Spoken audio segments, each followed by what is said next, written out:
The morning was heavy, swollen with thunder. Paris trembled beneath a sky the color of iron. The streets smelled of smoke and unbaked bread, of anger and hunger mixed into the same air. In the east, the Bastille stood like a wounded beast, its towers clawing at the clouds. 8 stone columns, cold and blind, older than memory itself. Men had passed its gates and vanished for centuries. And now, the people who had whispered its name in fear came to face it. It began quietly, bells tolling in the distance, footsteps echoing through narrow streets, the clatter of hooves as the city stirred. Rumors had been spreading for days that royal troops were marching toward Paris. The king had dismissed his minister, Jacques Necker, the one man the common people trusted. Prices rose again. Bread became a luxury.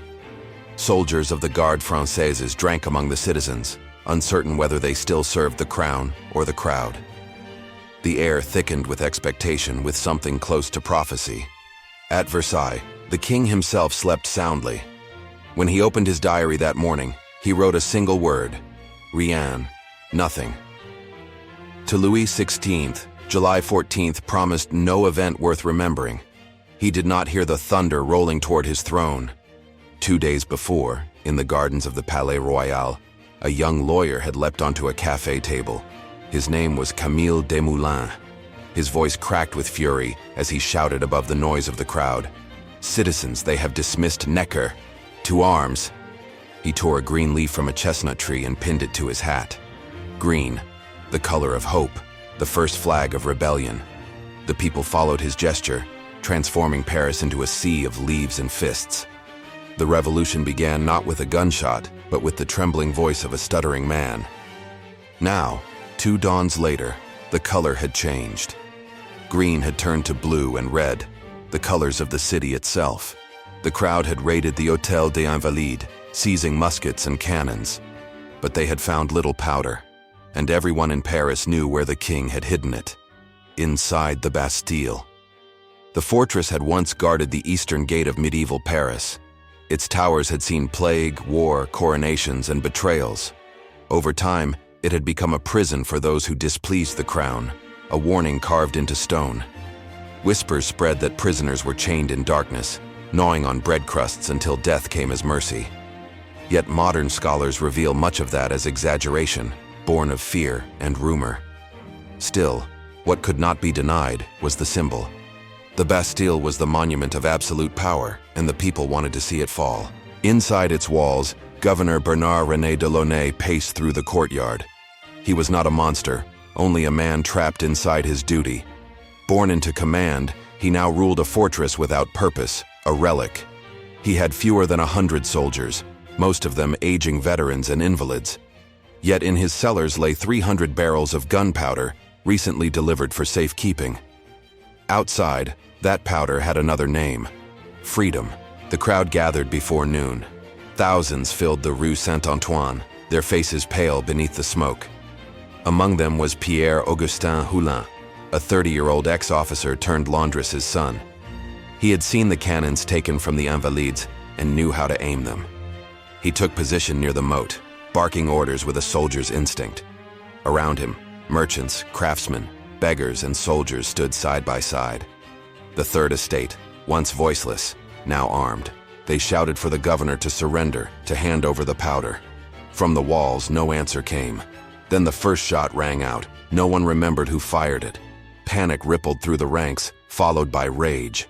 Muskets cracked, smoke thickened, and Paris erupted. The assault had begun. The fortress answered. De Launay's men fired from the towers. Bullets rained down from the battlements, tearing through the front lines. Dozens fell screaming into the mud. The moat began to fill with blood and rainwater. Still, the attackers pressed forward. They dragged wagons into the street, built makeshift barricades, and reloaded with trembling hands. The air grew hotter with each volley. From the nearby church of Saint-Antoine, bells clanged in alarm, their echoes swallowed by cannon fire. For hours the fight swayed back and forth, a storm without direction. Some defenders begged de Launay to cease fire, others demanded to fight to the last. The governor's voice broke as he shouted orders above the noise. His duty was to defend the king's property, but the king's city was now his enemy.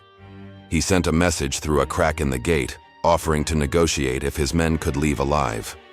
The envoy never returned. The paper disappeared into the crowd.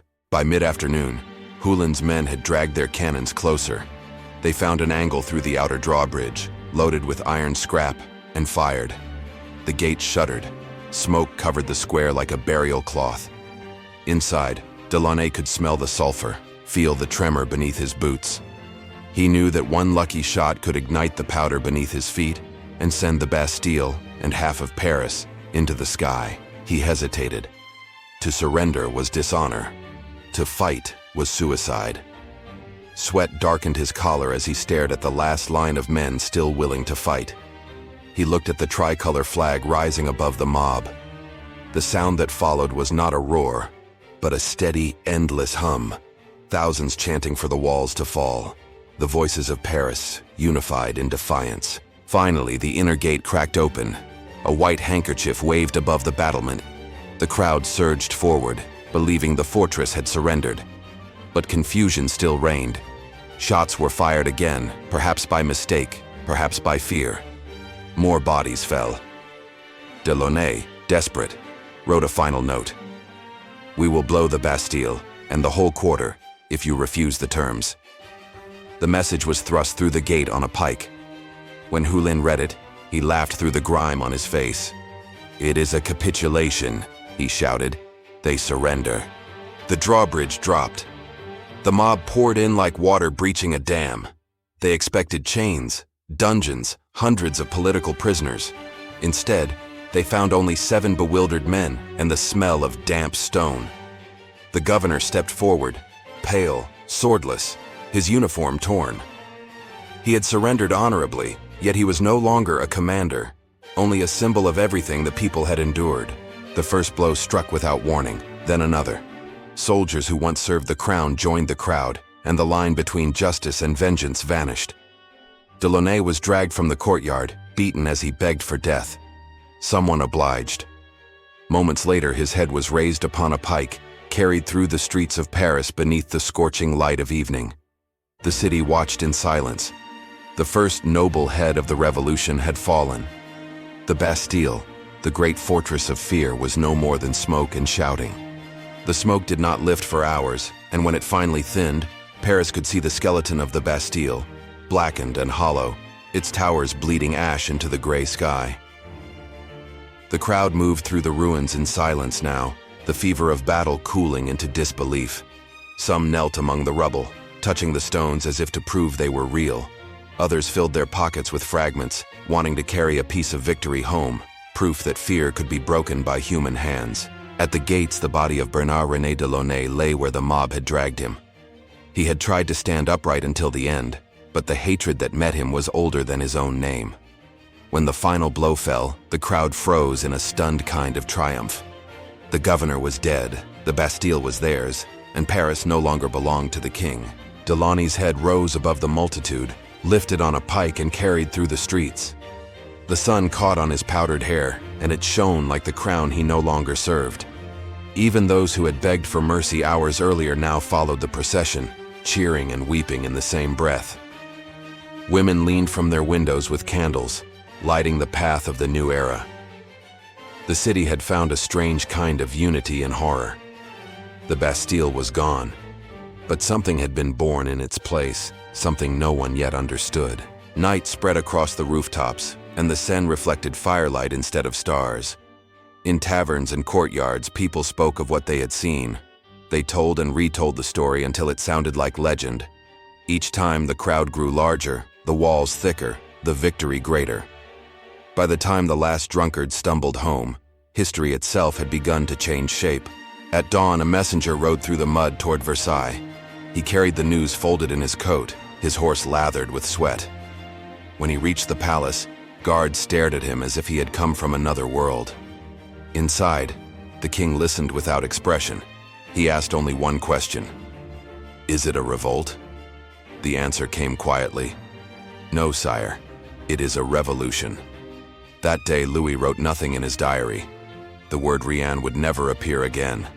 In Paris, the ashes of the fortress were still warm. Men began dismantling what was left, prying out iron gates, hauling blocks of stone into the street. Among them worked a builder named François Palais, who realized before anyone else that the ruins had value. He carved the stones into small models of the Bastille and sent them across France as gifts to towns that supported the revolution. Each model bore a plaque that read, "From the people of Paris to the defenders of liberty." The fortress of fear had become a business of memory. Rebellion itself could now be bought, polished, and displayed on a mantle. As word spread, France ignited. In the provinces, peasants refused to pay their lords. They stormed manors, burned records, destroyed coats of arms. Every fire was a small reflection of the one that had consumed the Bastille. Nobles fled to other countries carrying with them stories of a kingdom gone mad. For those who remained, the old order was collapsing faster than they could understand. Priests hid their vestments, tax collectors vanished, and the country that had called itself eternal began to crumble under the weight of its own history. Within the city, the National Assembly met in feverish debate. The delegates spoke of rights, of equality, of a constitution that would bind the will of the people to the idea of the state. They argued through the night, writing by candlelight until the wax dripped onto their hands. Outside, crowds waited for news. Every rumor was believed, every promise expected. The people who had torn down a prison now demanded to rebuild an entire world. In August, they completed their declaration. It began with the words, "Men are born and remain free and equal in rights." Each sentence was a direct blow against the centuries that had come before. Liberty, property, safety, resistance to oppression. These were now written laws, not prayers. The ink was still wet when the pages were sealed and placed in the archives. Few would see the original document, but its echo carried through every street and tavern. Printers copied it by the thousands. Soldiers memorized it. Children repeated it like scripture. A new faith had been born, not in God, but in the power of man himself. Yet even as they spoke of rights, the air smelled of gunpowder. Paris was not at peace. The soldiers who had fought beside the people now formed the National Guard. Their commander, Lafayette, ordered blue and red ribbons to be joined with the white of the monarchy. The tricolor was born. Blue for the city, red for its blood, white for a king who would soon lose both throne and head. The flag waved above the ruins of the Bastille, bright against the gray sky. For a moment it seemed to promise harmony, as if all France might fit beneath those three colors. But harmony is a fragile thing. Behind every cheer lay exhaustion and doubt. The poor still starved, the rich still schemed, and those who had tasted victory began to crave more of it. The Bastille had fallen, yet the idea of power remained, shapeless, hungry, waiting for its next host. By the end of that summer, Paris no longer recognized itself. The city that had once bowed to the king now looked only to its own reflection. The markets buzzed with new slogans, and the sound of hammers echoed where banners were stitched and muskets repaired. The Bastille's stones had been carried away, yet its absence spoke louder than its walls ever had. The people could not stop looking at the space it left behind. Children played there among the piles of rubble, their games full of imaginary battles, their laughter the echo of a world remade. But the shadow of the fortress still lived in men's minds. Fear had not vanished. It had only changed its shape. The streets murmured of conspiracies, of hidden nobles, of foreign armies waiting to crush the revolution before it could grow. The National Assembly fought to hold control, its members torn between faith and fear, between reason and vengeance. What had begun as liberation was beginning to harden into power. Beyond the city, France burned. The great fear swept through the countryside, a fever that turned neighbor against neighbor. Peasants stormed chateaux, tore down archives, and hunted the symbols of nobility as if destroying them could erase centuries of submission. The sky above the fields glowed red at night. In the villages, the church bells that once called for prayer now sounded alarms. Rumors galloped faster than any army. Each whispered story of royal troops or hidden taxes drove another mob to rise. The revolution was no longer a city of men. It had become a storm without a center. In Paris, the king faced his people for the first time since the fall of the Bastille. He rode through the streets in a plain carriage, the tricolor cockade pinned awkwardly to his hat. The crowd watched in silence. There was no cheer, only the rustle of fabric and the scrape of hooves on the cobblestones. The man who had once ruled by divine right now begged for the approval of his subjects. In that quiet humiliation lay the true birth of the Republic. Louis would live for 3 more years, but his reign had ended the moment he placed those colors above his heart. Inside the assembly, hope still struggled to speak over the noise of fear. The Declaration of the Rights of Man lay on the table like an open wound, its words both holy and incomplete. Women demanded to be heard, workers asked for bread, and soldiers argued over who they served. The ideals that had ignited the crowd now began to consume their creators. Each faction believed it carried the purest truth, and purity in revolution is only another word for terror waiting to be born. The Bastille, once a single fortress, became a mirror in which all of France saw itself. Some saw justice, others saw vengeance. In the years to come, its fall would be painted as the dawn of freedom, though the light that followed was red. The same streets that had celebrated de Launay's death would one day echo with the cries of the condemned as the guillotine rose in the square. The revolution, like the fortress it destroyed, would devour its own guardians. Still, that July day could never be undone. It had marked a turning of the world, a moment when a people realized that a throne could bleed and a wall could fall. Every later generation would look back to that morning when Paris woke to its own power. Even those who feared it understood its necessity. The Bastille's destruction was not only the end of a building, but the death of an idea, the belief that obedience was natural and silence divine. Years later, when the rubble had been cleared and the square paved over, an open space remained where the fortress once stood. The people called it the Place de la Bastille. No statue of kings or conquerors ever stood there, only a column of memory rising quietly from the earth. Travelers would pause before it, feeling the air shift, as if the stones beneath still remembered the weight of chains and the echo of voices calling for liberty. In the archives of the nation, the parchment of that first declaration still rests under glass. Its edges are brown with age, its ink faded to the color of old blood. Each line tells of a promise that began in fire. When scholars read it now, they speak of progress, of enlightenment, of democracy. Yet behind those words lies the murmur of that day in July, when the people of Paris discovered that freedom was not given, but taken. The king's diary survived too.